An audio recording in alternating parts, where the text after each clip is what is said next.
हाँ जी, क्या हाल चाल है सबका। आई होप आपकी वेक्टर अलजेब्रा और कैलकुलस की जर्नी बहुत अच्छी चल रही है। आप सब लोग जितने भी लेक्चर मैं डाल रहा हूँ सारे देख रहे हो। और अभी हम अपने अगले लेक्चर की तरफ बढ़ने वाले हैं जो हमने कर्ल के बाद करना है। तो curl of the vector field में हमने देखा कि जो कर्ल होती है it represents the circulation per unit area provided the area is very very small. अब बच्चे आज हम कुछ करने हैं डेरिवेटिव्स की बातें करेंगे। जैसे कि अगर हमारे पास मान लो डेल ऑपरेटर है, जैसे अगर हम उसे एक स्केलर की बजाय मल्टीप्लिकेशन ऑफ दो स्केलर फंक्शंस के ऊपर अप्लाई करना चाहते हैं तो कैसे करेंगे। ऐसे ही अगर हमने डाइवर्जेंस मान लो दो वेक्टर्स है उनकी मल्टीप्लिकेशन हो रही है, उनकी डाइवर्जेंस कैलकुलेट करनी है या कर्ल कैलकुलेट करना है तो कैसे होता है। इससे पहले मैं आज के इस लेक्चर में आपको वेक्टर प्रोडक्ट मतलब जिसको हम क्रॉस प्रोडक्ट बोलते हैं उसके बारे में थोड़ा डिस्कशन करेंगे। ये हमारा टॉपिक रहता है अभी। सो क्रॉस प्रोडक्ट क्या होता है दो वेक्टर्स का, फिर थ्री वेक्टर्स के लिए स्केलर ट्रिपल प्रोडक्ट क्या होता है और वेक्टर ट्रिपल प्रोडक्ट क्या होता है ये बात करेंगे। फिर हम डेरिवेटिव्स की बात करेंगे and at last we will do second derivatives जिसमें हमारे पास लैप्लेशियन ऑपरेटर आएगा। सो ये सब कुछ आज के लेक्चर में करने वाले हैं। So let us start today's lecture. सबसे पहला टॉपिक है हमारा क्रॉस प्रोडक्ट।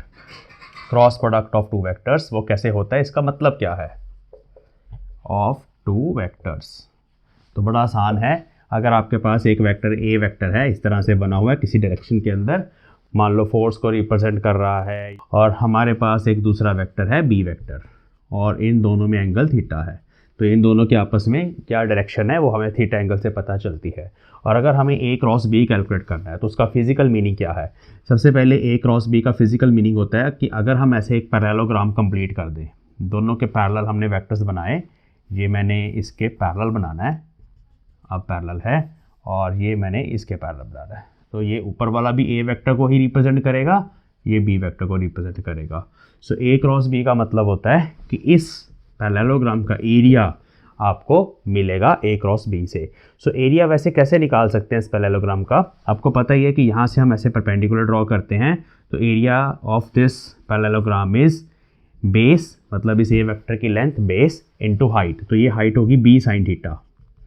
अगर ये बी है हमारा हाइपोटेन्यूज, ये एंगल थीटा है, तो परपेंडिकुलर होगा B sine theta. So A into B sine theta, A B sine theta, तो ये हमारा एरिया है इस पैरेललोग्राम का, ये फॉर्मूला है। बट एरिया जो है ना वो एक वेक्टर क्वांटिटी होता है, आपको पता होना चाहिए। जैसे ये ब्लैक बोर्ड है, इसके दो एरियाज़ हैं, एक तो एरिया आपके सामने की तरफ है फ्रंट की तरफ, और एक इसका पिछला वाला एरिया, मतलब इन दोनों साइड्स के कॉरस्पॉन्डिंग हमारे पास दो एरियाज है, फ्रंट वाला बैक वाला। सो अगर हमें एरिया की डायरेक्शन निकालनी है तो उसके लिए हम यूज़ करते हैं राइट हैंड थंब रूल। तो राइट हैंड थंब रूल क्या बोलता है कि अगर आपको ए क्रॉस बी लिखना है, ए क्रॉस बी की डायरेक्शन निकालनी है, पहले तो इसका मैग्नीट्यूड होता है ए बी साइन थीटा। अब डायरेक्शन मैं यहाँ पे लिखूंगा एन कैप से रिप्रेजेंट करूंगा। अब इस एन कैप को कैसे फाइंड किया जाता है, राइट हैंड थंब रूल से। सो उसके लिए आपको राइट हैंड को, अपने राइट हैंड की फिंगर्स को ए वेक्टर की तरफ ऐसे अलाइन करना है और बी वेक्टर की तरफ घुमा देना है, और जो आपका थंब है वो जिस डायरेक्शन में भी आएगा, जैसे अभी यहाँ पे बाहर की तरफ आ रहा है तो उधर हमारी डायरेक्शन होगी, तो यहाँ डॉट लगा के एन कैप को रिप्रेजेंट कर सकते हैं। तो जब आप ए क्रॉस बी करेंगे फ्रंट वाला एरिया आएगा बाहर की तरफ। अगर हम बी क्रॉस ए कर दें, अगर हम बी से ए की तरफ अपनी फिंगर को घुमाएं तो थंब अंदर चला जाएगा। So B cross A will be inside.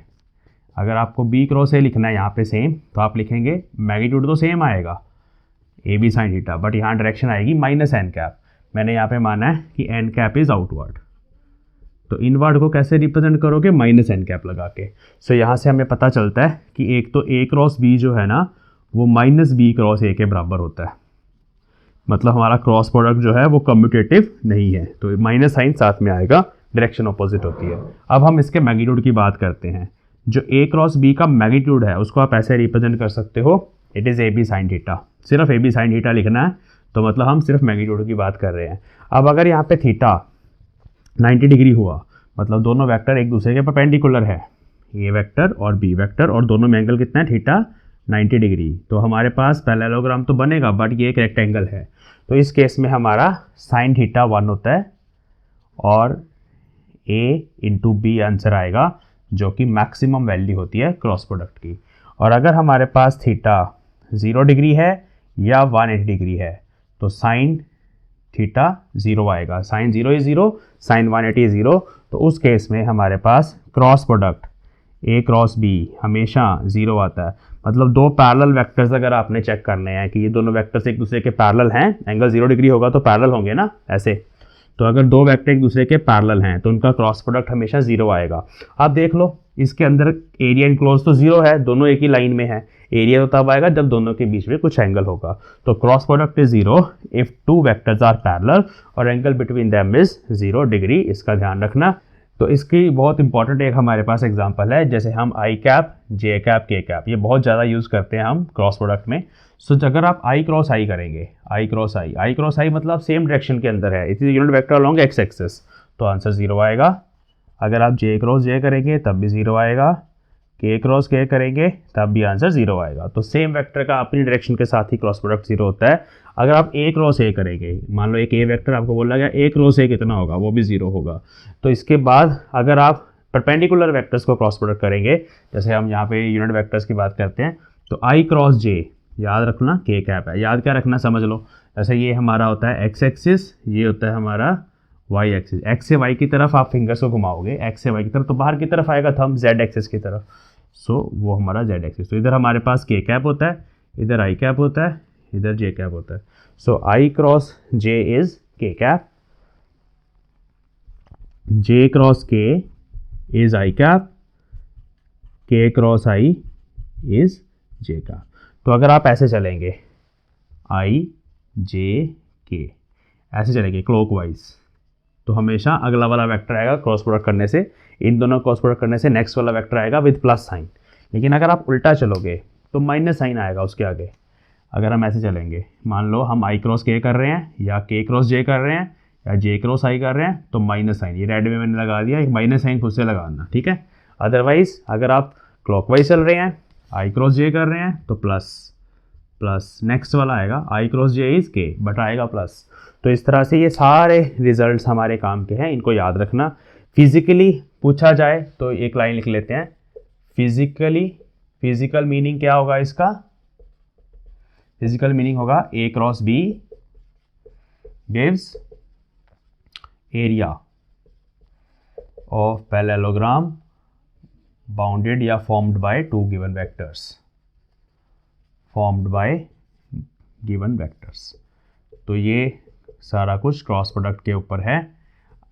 अब इसमें अगर हमें कंपोनेंट फॉर्म में वेक्टर्स गिवन होते हैं तो क्रॉस प्रोडक्ट कैसे कैलकुलेट करते हैं, वैसे आपको आता है, बट मैं फटाफट 2 मिनट में आपको रिवाइज करवाता हूँ। आप इसको नोट कर लो कॉपी पे। अगर हमारे पास दो वेक्टर्स ऐसे गिवन है, A vector A X I cap plus A Y J cap plus A Z K cap and B vector is B X I cap plus B Y J cap plus B Z K cap. अगर आपको ए cross B करना है तो इस तरह से पहले matrix बनाना पड़ेगा, आई cap J cap K cap पहले लिखने हैं आपको ऐसे। अब ए जैसे पहले आ रहा है ना, तो आपने यहाँ पे पहले ए वेक्टर के कंपोनेंट्स को लिखना है और उसके बाद आपने नीचे थर्ड रो बनेगी बी वेक्टर के कंपोनेंट्स, ठीक है। इस तरह से हम वेक्टर्स को लिख लेते हैं। अब क्रॉस प्रोडक्ट आपको जब सॉल्व करना है तो मतलब जैसे हम हमेशा इसको सॉल्व करते हैं, यहाँ पे प्लस, यहाँ पे माइनस, यहाँ पे प्लस, तो आपने प्लस आई कैप बाहर लिखना है पहले, फिर इसको इससे मल्टीप्लाई करना है, ए वाई बी जेड जो भी यहाँ पे होगा, जब आपने लेफ्ट टू राइट जाना है माइनस साइन लगाना है, माइनस ए जेड बी वाई। तो ये क्रॉस प्रोडक्ट वाले वेक्टर का एक्स कंपोनेंट आया। अब उसके बाद जब जे कैप पे जा रहा है तो माइनस जे कैप लगाना है, फिर इसको इससे मल्टीप्लाई करना है, इसके नीचे वाला कॉलम नहीं देखना अभी, इसको इससे मल्टीप्लाई करना है, ए एक्स बी जेड, और इधर से उधर जाएंगे तो minus sign, minus B X A Z. तो ये सिंपली नंबर्स हैं, इसको आगे पीछे लिखने की कोई टेंशन नहीं है, यहाँ लिख सकते हैं। और लास्ट में प्लस के कैप, और यहाँ पे हमारे पास आ जाएगा A X B Y minus B X A Y. तो ये हमारे पास इस तरह से क्रॉस प्रोडक्ट सॉल्व हो जाएगा, which is also a vector. So cross product of two vectors is also a vector, but dot product of two vectors is scalar quantity, ये आपको पता है। फिजिकली अगर आपको पूछा जाए, जैसे आपको टॉर्क के फॉर्मूले में आर क्रॉस एफ आप जब कैलकुलेट करते हो तो वो क्रॉस प्रोडक्ट से पता चलता है आपको। इसके अलावा जब आप मैग्नेटिक फोर्स की बात करते हो, मैग्नेटिक फोर्स क्यू स्केलर होता है, लेकिन उसके साथ वेलोसिटी और मैग्नेटिक फील्ड का क्रॉस प्रोडक्ट होता है, तो यहाँ पे मैग्नेटिक फोर्स आपके पास आ जाती है।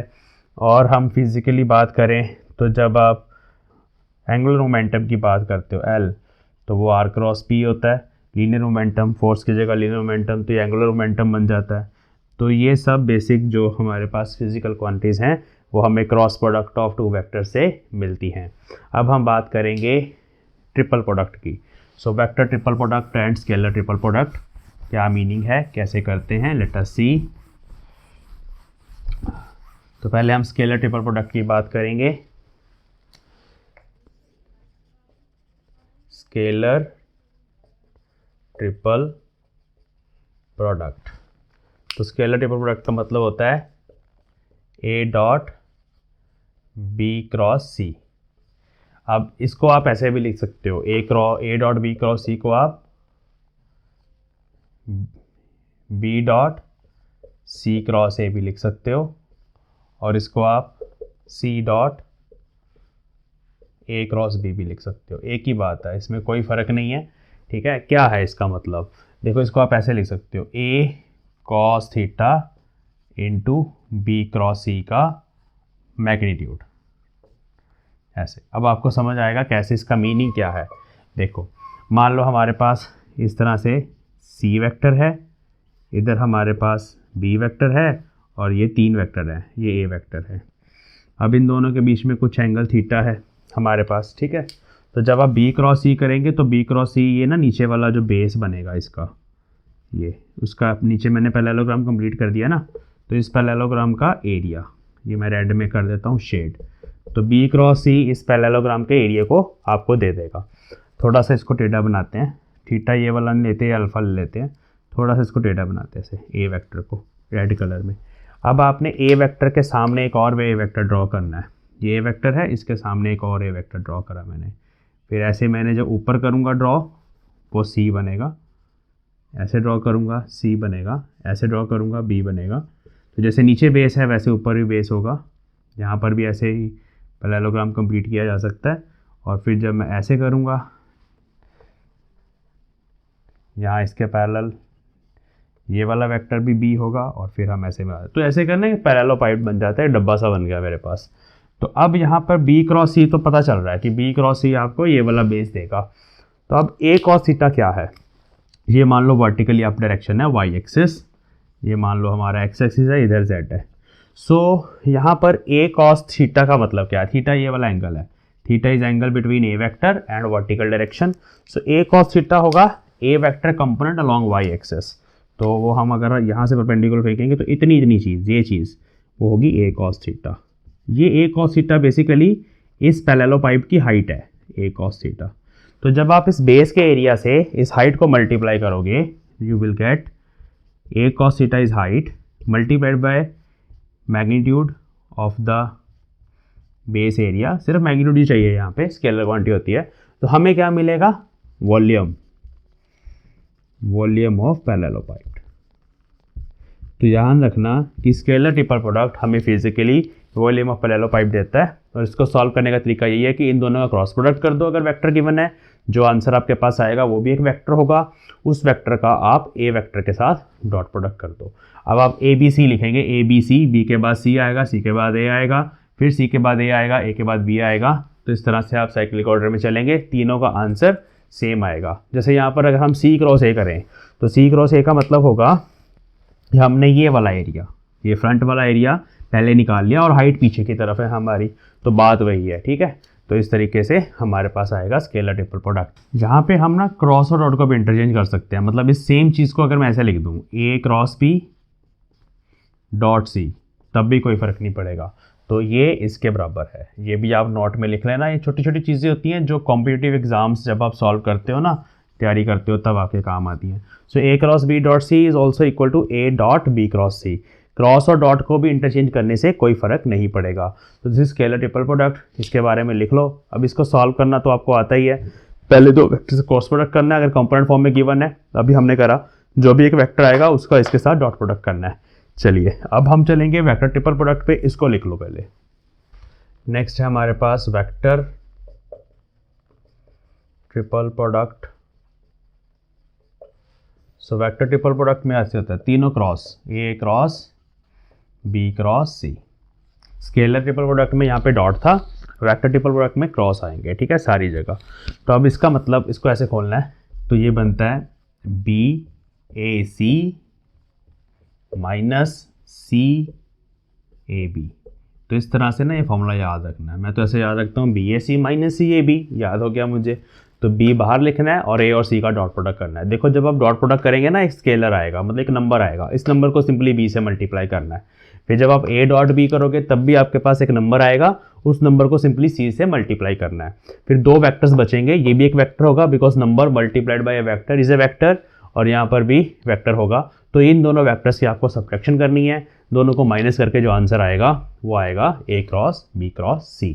अब यहाँ पे इस इंपॉर्टेंट चीज़ है एक कि अगर मैं इसको ऐसे लिख दूँ, और दूसरे तरीके से भी लिख सकते हैं, A क्रॉस B पहले लिख देते हैं क्रॉस C। तो क्या इस केस में कोई फ़र्क पड़ता है? ब्रैकेट को चेंज करने से फ़र्क पड़ता है। ये एंटायरली डिफरेंट वेक्टर है, ये वो आंसर जो ऊपर आएगा वो यहाँ पे नीचे नहीं आएगा। आप करके देख सकते हो, एग्जांपल्स ले लो सिंपल, मतलब 2-3 वेक्टर ले लो कंपोनेंट फॉर्म में और सॉल्व करके देख लो। बट मैं आपको बताता हूँ कि इसको कैसे करना है। देखो मैं बताता हूँ डिफरेंट कैसे है। पहले इसको अगर आपने खोलना है, अगर मैं इस वेक्टर को आगे लेके आऊँ आगे, तो ये बनेगा minus C cross A cross B, ठीक है ना। आपको पता है ना कि वेक्टर प्रोडक्ट या cross product is non commutative. Non commutative का मतलब है कि दोनों वेक्टर्स को एक्सचेंज करने से माइनस साइन आगे आ जाता है। मैंने C को A क्रॉस B से एक्सचेंज करा तो एक माइनस साइन आगे आ गया। अब इसको वही फॉर्मूला लगाना है, BAC, बट अब BA है, सो BAC, A यहाँ पे ये है तो माइनस साइन आएगा बाहर, C डॉट B। तो मैं ऐसे मन में बोल रहा हूँ BAC माइनस CAB, तो C अब यहाँ पे ये है, AB इनका डॉट प्रोडक्ट चाहिए, माइनस माइनस प्लस हो जाएगा C डॉट A। तो अब देखिए इंटायरली डिफरेंट वेक्टर्स हैं। यहाँ पे C का A के साथ डॉट हो रहा है बट B से मल्टीप्लाई हो रहा है, यहाँ पे A का A बाहर है तो C डॉट B। तो यहाँ पे हमारे पास BAC माइनस CAB है ना, तो ये आंसर आएगा। तो इस तरह से आप वेक्टर टेबल प्रोडक्ट को सॉल्व कर सकते हो। ध्यान रखना these are entirely different vectors. मैं लिख देता हूँ note, A cross B cross C is not equal to A cross B bracket के अंदर क्रॉस C। ये नॉट है, इसका ध्यान रखना। चलिए फटाफट नोट कर लीजिए। इसके बाद मैं आपको डेरिवेटिव्स, डेल ऑपरेटर जब दो क्वांटिटीज पे इकट्ठा अप्लाई करते हैं तो कैसे करते हैं उसके बारे में बात करूंगा। इसको लिख लीजिए।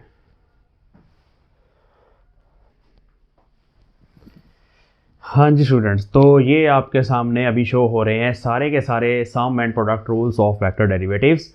बेसिकली हमने ये देखना है कि जो हमने डेल ऑपरेटर करा था, अगर हम उसको सम ऑफ 2 स्केलर फंक्शंस पे, सम ऑफ 2 वेक्टर फंक्शंस पे या वेक्टर फील्ड्स पे अप्लाई करता हूँ तो उससे क्या होता है, उसको बोलते हैं सम रूल्स। ऐसे ही मल्टीप्लिकेशन बाय कांस्टेंट, अगर कोई स्केलर फंक्शन या वेक्टर फील्ड किसी कांस्टेंट से मल्टीप्लाई हो रही है और उसके ऊपर हमने डेल ऑपरेटर को ऑपरेट करवाना है तो वो कैसे करना है। ऐसे ही प्रोडक्ट रूल, अगर 2 स्केलर फील्ड आपस में मल्टीप्लाई हो रही हैं तब डेल ऑपरेटर को कैसे एक्ट करवाना है। 2 वेक्टर्स आपस में मल्टीप्लाई हो रहे हैं तब आपने डेल ऑपरेटर को कैसे उस पर अप्लाई करवाना है। अब आपको ये सब चीज़ें पता है कि भाई डेल ऑपरेटर जो है ना वो 3 तरीके से अप्लाई करता है, वो आपको पता है। डेल अगर स्केलर के ऊपर आप लगाओगे उसको ग्रेडियंट बोला जाता है। सो यहाँ ग्रेडियंट है। अगर आप डेल को वेक्टर के ऊपर अप्लाई करना चाहते हो तो 2 तरीके हैं, dot product, cross product. Dot product करने का मतलब है आप डाइवर्जेंस कैलकुलेट कर रहे हैं, क्रॉस प्रोडक्ट का मतलब है आप कर्ल कैलकुलेट कर रहे हैं। तो इन चीज़ों का ध्यान रखना। ऐसे ही एक और चीज़, जब हम 2 स्केलर्स को मल्टीप्लाई करते हैं तो फाई साई साई फाई कोई फ़र्क नहीं पड़ता। जब आप 2 वेक्टर्स का डॉट प्रोडक्ट करते हैं तब A dot B, B dot A कोई फ़र्क नहीं पड़ता। लेकिन मल्टीप्लिकेशन ऑफ 2 वेक्टर्स में क्रॉस प्रोडक्ट जो है वहाँ पे नॉन कम्यूटेटिव होता है, A cross B minus B cross A होता है। इस बात का ध्यान रखना है। So let us revise all these formula. फिर उसके बाद आप वीडियो को पॉज करके ये सारे फॉर्मूले अपनी कॉपी पे नोट करना। जब भी आप एग्जाम्स के लिए प्रिपेयर करेंगे, चाहे आप मान लो डेरिवेशंस भी करेंगे आगे जाके ना, जब आप EM वेव्स पढ़ेंगे, EMFT में, EMT में पढ़ेंगे, जहाँ जहाँ ये वेक्टर्स यूज़ होते हैं वहाँ इलेक्ट्रिसिटी मैग्नेटिज्म के पूरे कोर्स के अंदर ये रिलेशंस आपके काम आने वाली हैं। तो इनको बड़े ध्यान से आपने रिवाइज करना है जब भी आप प्रिपरेशन करेंगे। So let us start. सबसे पहले हमारे पास यहाँ पे जो फाई और साई है, ध्यान रखना वो स्केलर फील्ड्स हैं या स्केलर फंक्शन है। मैंने आपको स्केलर फील्ड की पहचान बताई थी जिसमें आई cap, J cap, K cap, इस तरह का कुछ नहीं होता। एक्स वाई जेड का फंक्शन हो सकता है, आर थीटा फाई का फंक्शन हो सकता है और सिलेंड्रिकल कोऑर्डिनेट में भी हो सकता है। But I cap, J cap, K cap जो कि यूनिट वेक्टर्स होते हैं, या theta cap, R cap, phi cap, वो उस फंक्शन के अंदर आपको नज़र नहीं आएंगे। सो उसको बोला जाता है स्केलर फंक्शन। तो फाई और साई अगर आपके पास स्केलर फंक्शन है, यहाँ पे ए और बी मैंने जहाँ जहाँ यूज़ करा है वो वेक्टर फील्ड्स या वेक्टर फंक्शंस हैं, और के मैंने जहाँ पे यूज़ करा है वो एक कांस्टेंट है। अब सबसे पहले सम रूल्स। अगर आप दो स्केलर फंक्शंस को ऐसे ऐड करके उसका ग्रेडियंट कैलकुलेट करोगे, वो उसके बराबर होगा कि आप अलग अलग ग्रेडियंट कैलकुलेट कर लो। मतलब डेल साई पहले कैलकुलेट कर लो, फिर डेल फाई कैलकुलेट कर लो, फिर उनको ऐड कर दो, result will be same. So del जो है ना वो दोनों के ऊपर अंदर चला जाएगा, इसको बोलते हैं डिस्ट्रीब्यूटिव लॉ। सो इसको आप del psi plus del phi लिख सकते हो, और a plus B plus A होता है तो उससे कोई फर्क नहीं पड़ेगा। ये मैंने यहाँ पे बताया कि आप डेल फाई को चाहे आगे लिख लो, डेल साई को पीछे लिख लो, कोई फर्क नहीं पड़ेगा। तो ये सारे सम रूल्स हैं। जैसे मान लो दो वेक्टर्स यहाँ पे ऐड हो रहे हैं और आप डाइवर्जेंस कैलकुलेट करना चाहते हो, तो आप del dot A plus del dot B कर सकते हो, ये आपस में इक्वल आएंगे। चाहे फैक्टर्स को पहले ऐड कर लो, बाद में डाइवर्जेंस कैलकुलेट कर लो, या आप अकेले अकेले की डाइवर्जेंस कैलकुलेट करके उनको आपस में ऐड कर दो, रिजल्ट विल बी सेम।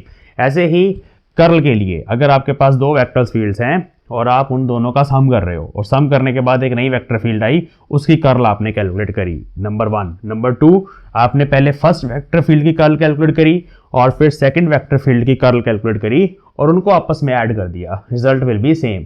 तो ये तीन जो हमारे पास फॉर्मूले हैं ये सम रूल्स हैं। इसको बड़े ध्यान से आप देख लीजिए, समझ लीजिए। कोई डाउट है कमेंट सेक्शन में लिख दीजिए, मैं आपको आंसर दे दूंगा उसका।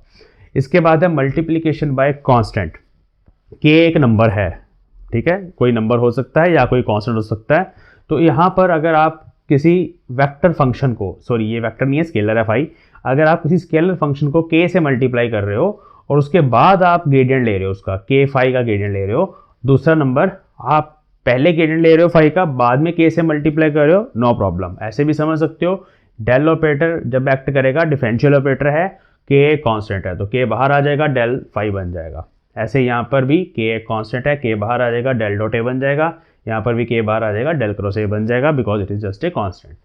नेक्स्ट है product rules. So product rule का मतलब है यहाँ पे जैसे हम दो फंक्शंस को ऐड कर रहे हैं हर जगह, यहाँ पे हम उनको मल्टीप्लाई कर रहे हैं। देखो यहाँ भी मल्टीप्लाई हो रहे हैं दो फंक्शंस, यहाँ स्केलर मल्टीप्लाई हो रहे हैं, यहाँ पे वेक्टर्स मल्टीप्लाई हो रहे हैं, यहाँ पे स्केलर और वेक्टर मल्टीप्लाई हो रहा है, यहाँ पे दो वेक्टर्स का क्रॉस प्रोडक्ट हो रहा है। तो ये चारों डिफरेंट ऑपरेशंस हैं। यहाँ पर फिर आगे कर रहा है, सारे 6 रूल्स हैं, 6 प्रोडक्ट रूल्स हैं, इनको ध्यान से बारी बारी समझना है हमें बड़ी डिटेल में। तो सबसे पहले है फाई और साई के ऊपर, मल्टीप्लिकेशन के ऊपर अगर आपने डेल ऑपरेटर को एक्ट करवाना है तो वो जो प्रोडक्ट रूल होता है ना, यूवी बोलते हैं अब, UV rule, U V dash plus V U dash, या first function derivative of second plus second function derivative of first, ऐसे। सो पहले फाई बाहर आएगा, डेल साई के ऊपर जाएगा, ये चीज़ आएगी, फिर उसके बाद साई बाहर आ जाएगा, डेल फाई के ऊपर एक्ट करेगा। तो ये एक्सप्रेशन याद रखना है। नेक्स्ट है दो वेक्टर्स का डॉट प्रोडक्ट है। अब हमने यहाँ पर जब आप दो वेक्टर्स का डॉट प्रोडक्ट करोगे, वेक्टर फील्ड्स हैं ये, इनका डॉट प्रोडक्ट करोगे तो आपके पास एक स्केलर आएगा। सो स्केलर के ऊपर जब आप डेल को ऑपरेट करवाते हो वो ग्रेडियंट होता है, इस बात का ध्यान रखना। तो ये है ग्रेडियंट ही है, लेकिन इसको खोलना कैसे है, तो ये मैं बता रहा हूँ आपको कि पहले आपने A cross del cross B करना है, plus B cross del cross A करना है, plus A dot del B करना है, plus B dot del A करना है। इसको याद कर लेना, कई बार कॉम्पिटिटिव एग्जाम में डायरेक्ट क्वेश्चन पूछ लिया जाता है, वहाँ पे भी काम आ जाएगा, अदरवाइज कहीं पे इसकी एप्लीकेशन हो सकती है, तो इसको याद कर लेना। इसके बाद है नेक्स्ट। अब ध्यान से देखो, यहाँ पे ना ये ब्रैकेट के अंदर जो दो चीज़ें हैं, ये दोनों वेक्टर्स हैं। यहाँ पे जो दो चीज़ें ब्रैकेट के अंदर थी ये दोनों स्केलर्स थी। तो स्केलर्स के ऊपर जब डेल ऑपरेट करता है उसको ग्रेडियंट बोलते हैं। तो ये ग्रेडियंट के दो रूल्स हैं। यहाँ पे दोनों रूल्स हैं डाइवर्जेंस के, क्योंकि यहाँ पे phi into a vector is a vector, del operator जब उसके साथ डॉट प्रोडक्ट होगा इसको बोलते हैं डाइवर्जेंस। तो यहाँ पे क्या होगा, डेल डॉट फाई ए जब आपने करना है बिल्कुल वैसे ही करना है। फर्स्ट फंक्शन फाई को बाहर लिखा, डेल को ए के ऊपर एक्ट करवाना है, लेकिन ए वेक्टर है। सो जब आपने डेल को ए पे एक्ट करवाना है सीधा नहीं लिख देना, डॉट साथ में लगाना जरूरी है, क्योंकि यहाँ पे वेक्टर्स का आपस में डॉट या क्रॉस हो सकता है। तो यहाँ डॉट था तो यहाँ डेल डॉट ए आएगा, ठीक है, ध्यान से समझ लो। फाई बाहर आ गया और डेल डॉट ए बना, प्लस अब हमने उसके बाद सेकंड फंक्शन ए वेक्टर को बाहर लेके जाना है और डेल को फाई पे एक्ट करवाना है, बट जब डेल फाई पे एक्ट करेगा वो ग्रेडियंट बनेगा, यहाँ डॉट नहीं लगाना, यहाँ ए डॉट अलग रहेगा एक वेक्टर और डेल फाई अलग रहेगा, ये भी एक वेक्टर है इतना, gradient of a scalar function is a vector quantity, ये भी एक वेक्टर है, इन वेक्टर्स का डॉट प्रोडक्ट होगा बाद में। तो बड़ा ध्यान रखना है, जब आपने डेल को ए पे एक्ट करवाना है डाइवर्जेंस, जब आपने डेल को फाई पे एक्ट करवाना है ग्रेडियंट, डॉट साथ साथ चलेगा, डॉट को यहाँ पे छोड़ना मत, ठीक है। चलो ऐसे यहाँ पे देखो यहाँ पे तो वो रूल लगेगा, it is basically same as that of scalar triple product, del dot A cross B है, सो बी ए सी, देखो del dot A cross B is C A B, C यहाँ पे बी था तो C dot del cross A minus A dot del cross B, ये मैंने formula वही जो भी थोड़ी देर पहले बताया था, A dot B cross C is C A B minus B A C, वही लगा हुआ है, इसको तो याद करना आसान है, इसको कर लेना, ये इंपॉर्टेंट है, आगे जाके काम आता है। तो ये दो रूल्स हो गए हमारे डाइवर्जेंस के प्रोडक्ट रूल्स। अब दो कर्ल के भी हैं, कर्ल के दो प्रोडक्ट रूल्स हैं। अब यहाँ पे डॉट की जगह इस केस में दोनों जगह क्रॉस है, बाकी सेम है, फाई इंटू ए हो रहा है तो कैसे करना है, ए क्रॉस बी का क्रॉस करना है तो कैसे करना है, ये कर्ल है basically. So curl of a scalar function multiplied by A vector field, बिल्कुल वैसे ही करना है, फर्स्ट फंक्शन फाई बाहर, डेल को ए पे एक्ट करवाना है तो क्रॉस आएगा, प्लस अब डेल को फाई पे एक्ट करवाना है तो डेल फाई पहले आएगा, क्रॉस ए। अब इसमें ना ए को बाहर मत लिख लेना पहले, मतलब इसका ऑर्डर नहीं चेंज करना, क्योंकि अगर मैं इसका ऑर्डर चेंज करूंगा, ए क्रॉस को आगे लिख दूंगा, ये पीछे लिखूंगा तो माइनस साइन आएगा, फिर माइनस साइन भी लगाना।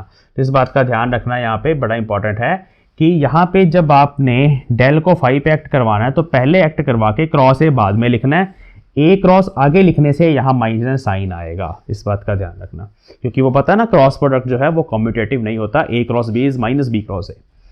अब इसके बाद नेक्स्ट है del cross A cross B, ये फिर लंबा सा एक्सप्रेशन आ गया, इसको डायरेक्ट याद करना है, B dot del A minus A dot del B plus A del dot B minus B del dot A, song सा बना के ना 2-4 बार पढ़ोगे याद हो जाएगा, नहीं भी होगा तो इसकी ज़्यादा एप्लीकेशन नहीं है, ये दोनों कम यूज़ होते हैं, आगे जाके हम देखेंगे, तो ज़्यादातर यूज़ होने वाले यही हैं। ऐसे ही फिर इसके बाद है क्वोशिएंट रूल्स, तो क्वोशिएंट रूल्स का मतलब है डिवीज़न, दो स्केलर डिवाइड हो रहे हैं, एक वेक्टर स्केलर से डिवाइड हो रहा है, यहाँ भी एक वेक्टर स्केलर से डिवाइड हो रहा है, बट यहाँ है ग्रेडियंट के लिए, यहाँ है डाइवर्जेंस के लिए और यहाँ है कर्ल के लिए। इसके अलावा और भी रूल्स बनाए जा सकते हैं, but we will do this. और ये क्वोशिएंट रूल यहाँ से भी ड्राइव हो जाते हैं प्रोडक्ट रूल से, बट आपने सिंपली वैसे ही याद रखना है, जैसे यहाँ पे आपको पता है ना डिनोमिनेटर का स्केयर, फिर ये ऊपर चला जाता है phi derivative of second function minus psi derivative of first, बिल्कुल वैसे ही है, तो जस्ट इसको याद करना है। ऐसे ही जब आप एक वेक्टर को स्केलर से डिवाइड करेंगे तो पहले फाई स्केयर आएगा, फिर फाई ऊपर जाएगा, del dot A minus A dot del phi, बिल्कुल वैसे ही। क्रॉस प्रोडक्ट में उसी बात का ध्यान रखना है, फाई स्केयर तो नीचे आएगा डिनोमिनेटर का स्केयर, फिर फाई ऊपर गया डेल क्रॉस फाई। अब मैंने यहाँ ऑर्डर जो है चेंज करा इसलिए माइनस साइन आया। सो फाई को डेल को पहले आपने फाई पे एक्ट करवाना है, क्रॉस ए, अगर आप क्रॉस ए आगे लिख दोगे, ए क्रॉस करके लिखोगे तो यहाँ प्लस आ जाएगा। तो मैं आपको यहाँ पे यही बोलना चाहता हूँ कि ये कॉपी पे ना नोट डाउन करो, ये सारे जितने भी फॉर्मूले हैं आपके काम आएंगे फ्यूचर में, वीडियो पॉज कर लो और इनको कॉपी पे नोट डाउन करो। फिर हम लैप्लेशियन ऑपरेटर की चर्चा करेंगे, लैप्लेशियन ऑपरेटर क्या होता है, कैसे काम आता है, second derivatives, curl of a gradient, curl of A divergence of a curl, ये सब चीज़ें देखते हैं। हाँ जी, तो अब हम सेकंड डेरिवेटिव्स की बात करेंगे। जब दो बार डेल ऑपरेटर को अप्लाई करते हैं तो उसको सेकंड डेरिवेटिव बोला जा सकता है। तो सेकंड डेरिवेटिव्स में सबसे पहले हम बात करेंगे डाइवर्जेंस ऑफ ए ग्रेडियंट। क्या ये कैलकुलेट कर सकते हैं डाइवर्जेंस ऑफ ए ग्रेडियंट? ये सोचो ज़रा, ग्रेडियंट क्या होता है? Gradient of a scalar function होता है डेल फाई, ठीक है, ये ग्रेडियंट होगा, इसकी डाइवर्जेंस कैलकुलेट करनी है। तो 2 बार ऑपरेट हो गया ना, तो ये बड़ा इंपॉर्टेंट फंक्शन है डाइवर्जेंस ऑफ ग्रेडियंट। अब आप देखो ग्रेडियंट तो एक वेक्टर क्वांटिटी है, सो इस वेक्टर क्वांटिटी के ऊपर हम डेल डॉट भी कर सकते हैं, डेल क्रॉस भी कर सकते हैं। डेल क्रॉस भी करेंगे आगे जाके, उसको बोलेंगे कर्ल ऑफ ग्रेडियंट। अभी हम बात कर रहे हैं divergence of gradient, del dot del phi. इसको सॉल्व करके देखते हैं क्या बनता है। सो पहले हम क्या करते हैं, डेल डॉट ऐसे ही रहने देते हैं, डेल फाई को खोल लेते हैं। वो बनेगा partial phi by partial X I cap plus partial phi by partial Y J cap plus partial phi by partial Z K cap. तो ये बन गया हमारे पास ग्रेडियंट। अब हमने डेल ऑपरेटर, अब डेल ऑपरेटर भी खोल लेते हैं यहाँ पे इजी करने के लिए। Partial of partial X I cap plus partial of partial Y, ये आपको पता है ना, तो ये हमारा डेल ऑपरेटर है। इसका हमें डॉट प्रोडक्ट करना है इसके साथ, तो ये सारा का सारा मुझे दोबारा से लिखना पड़ेगा। चलो कोई बात नहीं, आधा तो लिखा ही गया है, थोड़ा ही रह गया है, हो ही गया। अब इनका डॉट प्रोडक्ट करना हमें, तो डॉट प्रोडक्ट आपको पता है कि आई कंपोनेंट को आई से कर दो सीधा ही, आई डॉट आई 1 होता है, जे वाले को जे से कर दो, के वाले को के से कर दो।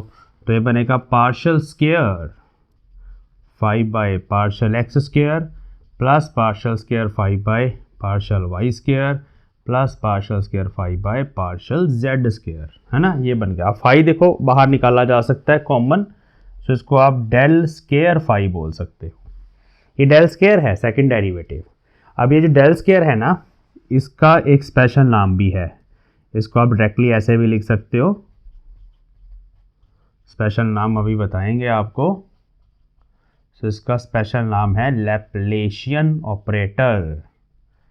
लाप्लास के नाम पे इसका नाम रखा गया है Laplacian operator, del square. So ये होता है del square. So divergence of a gradient is del square phi, याद रखना ये आइडेंटिटी भी डायरेक्टली अब आप याद रख लेना, del dot del phi is simply del square phi. तो वैसे पता चल रहा है ना, A dot A is A square, तो ऐसे भी आप समझ सकते हैं। अब इस पे एक छोटा सा क्वेश्चन करते हैं, अगर आपको लैप्लेशियन कैलकुलेट करना है तो आप कैसे करेंगे। एक नोट पहले लिख लो कि भाई Laplacian of a scalar, Laplacian of a scalar क्या होगा। लैप्लेशियन ऑफ ए स्केलर जो मैंने अभी लिखा है del square phi, phi is scalar, del square is Laplacian. So Laplacian of a scalar is a scalar, answer scalar quantity ही आएगा, vector नहीं आएगा, ठीक है। तो ये पहला पॉइंट है। जो दूसरा इंपॉर्टेंट पॉइंट है, वी कैन डू या apply Laplacian of a vector also, vector field. तो वो क्या होता है, तो वो ऐसे रिप्रेजेंट होगा डेल स्क्वायर ए वेक्टर। तो ऐसे खोल सकते हैं, डेल स्क्वायर ए वेक्टर खोल लो, ए X I cap plus A Y J cap plus A Z K cap. तो अब डेल स्क्वायर सबके साथ चला जाएगा, del square A X I cap del square A Y J cap plus del square A Z K cap. तो देखो इसके भी कंपोनेंट्स हैं, तो आपने ए एक्स मतलब जो एक्स कंपोनेंट है वेक्टर फील्ड का, उस पर भी लैप्लेशियन को एक्ट करवाना है, उसके साथ आई कैप लिखना है। इसको बोल सकते हैं एक्स कंपोनेंट ऑफ लैप्लेशियन, ऐसे ही वाई कंपोनेंट ऑफ लैप्लेशियन और जेड कंपोनेंट ऑफ लैप्लेशियन। तो ये भी हम कर सकते हैं। इस पे एक दो एग्जांपल्स करेंगे, पहले आप इसको नोट डाउन कर लो कॉपी पे, वीडियो पॉज कर लो, साथ साथ बना लिया करो नोट्स अपने। चलिए आगे चलते हैं, एग्जांपल करते हैं लैप्लेशियन की पहले, फिर नेक्स्ट सेकंड डेरिवेटिव देखते हैं। पहले एक एग्जांपल कर लेते हैं ताकि आपको समझ आ जाए डेल ऑपरेटर की चर्चा। देखो example, find Laplacian of phi 3x square plus 4yz plus Y square z plus 2। तो इस तरह का मैंने कोई फंक्शन ले लिया, थोड़ा और अच्छा बनाते हैं इसको, एक्स वाई स्क्वायर जेड बना देते हैं। तो अब हमें क्या करना है, ये एक स्केलर फंक्शन है, स्केलर फील्ड है, हाँ आई cap J cap K cap आ नहीं रहा, एक्स वाई जेड है, तो एक्स वाई जेड की वैल्यू पुट करने पे फाई की अलग अलग वैल्यूज आएंगी। So it is a scalar field और स्केलर फंक्शन। हमें करना है डेल स्क्वायर फाई, तो हम ऐसे लिख सकते हैं, देखो partial over partial X square of phi, ये सारा का सारा फंक्शन, इसको ऐसे लिख लेते हैं, एक बार ऐसे, फिर partial over partial x of this complete function. तो मैं इसको अभी फाई लिख रहा हूँ यहाँ पे, ठीक है, फाई लिख रहा हूँ, मतलब आपने एक बार डिफ्रेंशिएट करना है इसको पहले विद रिस्पेक्ट टू एक्स, फिर दोबारा करना है।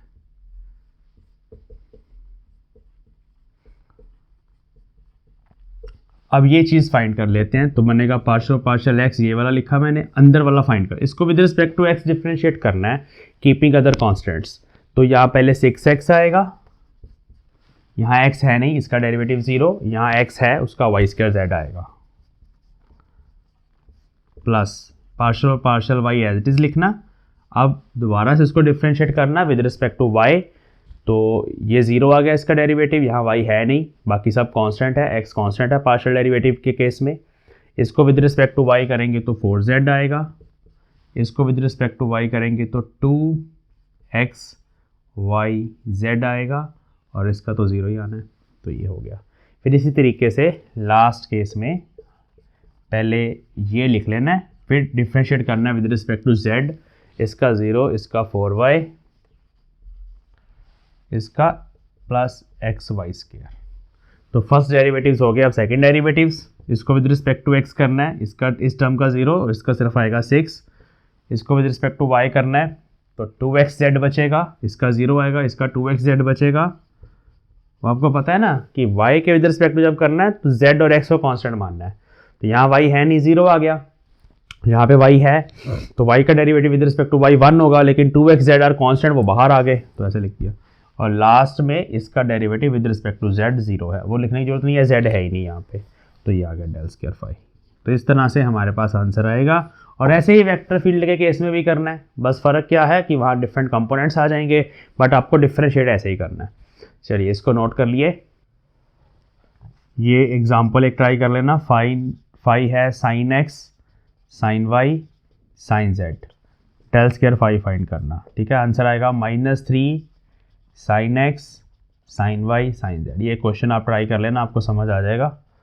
समझ आया कि नहीं आया पता चल जाएगा, ट्राई कर लेना इसको।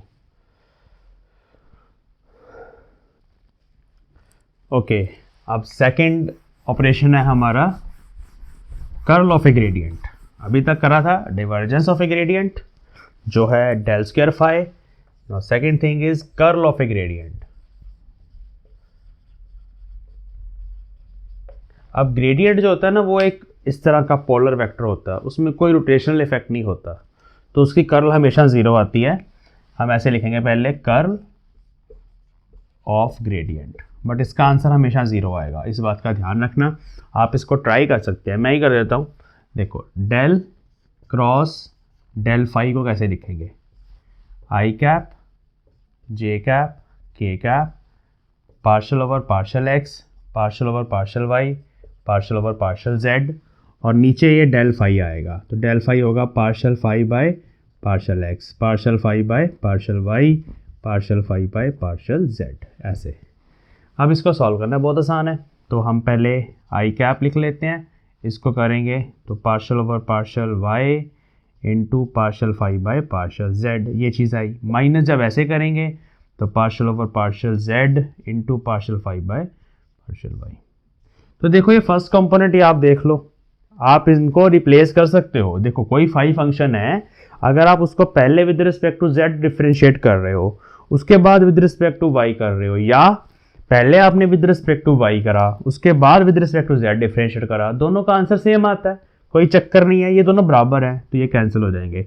ऐसे ही for all 3 components you can try, बाकी सब के लिए भी यही होगा, तो आंसर विल बी 0। याद रखना कभी भी gradient of a scalar function की जब आप कर्ल कैलकुलेट करोगे, आंसर इज ऑलवेज 0। नोट कर लो second operation. Okay, so next है उल्टा करेंगे। अब डाइवर्जेंस ऑफ ग्रेडियंट करा था ना, अभी थोड़ी देर पहले डाइवर्जेंस ऑफ ग्रेडियंट करा था, अब ग्रेडियंट ऑफ डाइवर्जेंस करेंगे उल्टा। थर्ड ऑपरेशन ध्यान से समझ लो, ग्रेडियंट ऑफ डाइवर्जेंस क्या होगा, ग्रेडियंट पहले डाइवर्जेंस लिख लो, डेल डॉट ए। अब जब भी डाइवर्जेंस लिखनी है ना, तो डाइवर्जेंस हमेशा किसकी होती है, वेक्टर फील्ड की, डाइवर्जेंस स्केलर की तो होती नहीं। इसका ग्रेडियंट, तो ये मीनिंगफुल है, ये आप करेंगे आंसर आ सकता है आपके सामने, आएगा ही, it is a meaningful thing, ठीक है। बड़ा आसान है। डेल डॉट ए का मतलब क्या होता है, ऐसे लिख लो इसको, डेल डॉट ए का मतलब होता है partial A X upon partial X plus partial A Y upon partial Y plus partial A Z upon partial Z. ये सारे पार्शियल पुर्शियल कैलकुलेट करके आपके पास यहाँ पे एक फंक्शन बचेगा एक्स वाई जेड का, उसका ग्रेडियंट जैसे हम हमेशा करते हैं वो आएगा, it is a vector quantity, answer आएगा vector, it is a vector. Gradient हमेशा वेक्टर ही होता है ना, तो it is a vector quantity. This is gradient of divergence. अब हम ग्रेडियंट ऑफ कर्ल की बात करते हैं, which is fourth operation. It is not meaningful. Gradient of curl of a vector field. Curl तो आपको रोटेशनल इफेक्ट देता है, तो उसका ग्रेडियंट कैलकुलेट करके क्या ही मिलेगा आपको। सो आएगा तो चलो कर सकते हैं, क्योंकि यहाँ पे हमारे पास एक वेक्टर है। नहीं, कैसे कर सकते हैं? Curl of a vector field is always a vector, so vector का ग्रेडियंट आप कर नहीं सकते, सो नॉट मीनिंगफुल। देखो, curl of a vector field del cross A, ये होगा एक वेक्टर, तो कभी वेक्टर फील्ड के ऊपर थोड़ी हम ग्रेडियंट कैलकुलेट करते हैं। सो ये आंसर आप नहीं निकाल पाएंगे, ये मीनिंगफुल नहीं है। चलो इनको नोट कर लो। ओके, सो नेक्स्ट ऑपरेशन है डाइवर्जेंस ऑफ ए कर्व। अभी हमने ग्रेडियंट ऑफ ए कर्व लिखा था ना, अब उसकी डाइवर्जेंस भी देख लेते हैं। सो ऑपरेशन नंबर 4 नहीं 4 है, ऑपरेशन नंबर 4, आई थिंक 4 ही है। Divergence of A curve of a vector field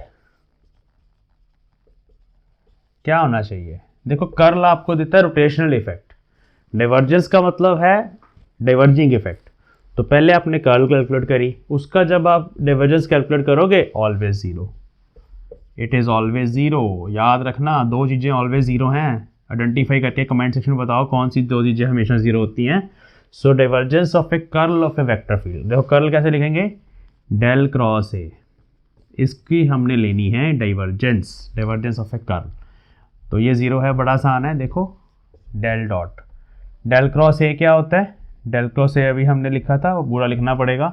आप इसको प्रूव करो, जीरो है। मुझे बता देना कमेंट सेक्शन में प्रूफ हो गया, नहीं होगा तो मैं नेक्स्ट लेक्चर की स्टार्टिंग में इसका प्रूफ आपको कर दूंगा। बड़ा सिंपल है, जस्ट आप ये कर्ल वाला एक्सप्रेशन लिखना, उस पर फिर आप डेल डॉट करना, और फिर वो याद रखना कि ये किसी भी फंक्शन को पहले आपने with respect to X differentiate करा, फिर विद रिस्पेक्ट टू जेड करा, और ऐसे ही पहले आपने जेड करा, बाद में एक्स करा, कोई फ़र्क नहीं है। नीचे वाले जो हमारे वेरिएबल्स हैं उनको चेंज करने से कोई फ़र्क नहीं पड़ता, तो आंसर सेम आता है। मैं फिर से बता देता हूँ, मतलब ये दो चीज़ें सेम है, इस बात का ध्यान रखना। ए लिखेंगे यहाँ पे, चलो अभी ए एक्स लिखेंगे।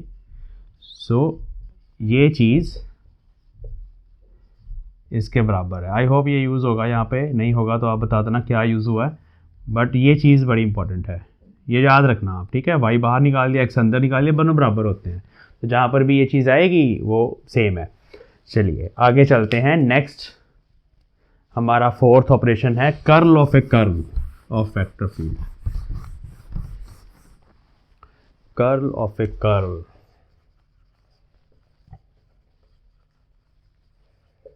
ये आज का लास्ट ऑपरेशन है। Del cross A, B A C, A cross C, B A C, B A C minus C A B minus equal to लग गया, ये है। तो ये बड़ा आसान है। So it is gradient of divergence of a vector field which is meaningful, del of del dot A, and here del dot del square बन जाएगा, Laplacian operator acting on a vector field. This is very important, ये बहुत काम आएगा जब आप electromagnetic waves पढ़ोगे। वहाँ पे जब हम वेव इक्वेशन को ड्राइव करते हैं तो वहाँ पे ये वाला एक्सप्रेशन बहुत ज़्यादा काम आता है। वहाँ इसकी जगह इलेक्ट्रिक फील्ड या मैग्नेटिक फील्ड हो सकती है, तो वेव इक्वेशंस में मैक्सवेल ने इस ऑपरेशन को यूज़ किया था। तो this is the last operation, आप इसको सॉल्व कर सकते हो। पहले आपने ये वेक्टर की डाइवर्जेंस कैलकुलेट करनी है, फिर उसका ग्रेडियंट, वो इजी है, आपको आता है करना। ऐसे यहाँ पे लैप्लेशियन, दोनों को माइनस करके जो आंसर आएगा that is del cross A, curl of vector field. चलो बहुत हो गया आज का लेक्चर, और इसके बाद कुछ बहुत है, एग्जांपल्स हम कर चुके हैं। सो नेक्स्ट क्लास में हम क्या करने वाले हैं? नेक्स्ट क्लास में हम करेंगे गॉस डाइवर्जेंस थ्योरम। तो पहले आपको समझाएंगे कि लाइन इंटीग्रल क्या होता है वेक्टर फील्ड का, वॉल्यूम इंटीग्रल क्या होता है किसी फील्ड का, सरफेस इंटीग्रल क्या होता है, थोड़ा सा, क्योंकि ये चीज़ें पता होनी चाहिए। गॉस डाइवर्जेंस थ्योरम को समझने के लिए, उसको वेरीफाई करने के लिए आपको ये वेक्टर फील्ड्स के इंटीग्रेशंस भी आने चाहिए। सो ऐसे करेंगे, थोड़ा डिवाइड करेंगे। पहले हम आपको प्रूफ करवा देंगे जो डायरेक्ट आपके एग्जाम में आएगा, गॉस डाइवर्जेंस थ्योरम को स्टेटमेंट एंड प्रूफ, और फिजिकली बता देंगे। ऐसे ही स्टोक्स लॉ है उसका भी, ऐसे एक फंडामेंटल थ्योरम ऑफ ग्रेडियंट्स है। तो 3 थ्योरम्स हैं। इन तीनों के करने के बाद फिर हम थोड़ा सा वेरीफाई करेंगे इनको with the help of line and surface and volume integrals. चलो तो आज का लेक्चर करते हैं फिनिश। मुझे कमेंट्स आ रहे हैं बच्चों के, सर सेकंड सेमेस्टर की फ़िज़िक्स स्टार्ट कर दो, या इंजीनियरिंग फ़िज़िक्स में कुछ टॉपिक बोल रहे हैं। तो जो भी टॉपिक आप करना चाहते हो उसका सिलेबस आप मुझे टेलीग्राम के थ्रू भेज सकते हो।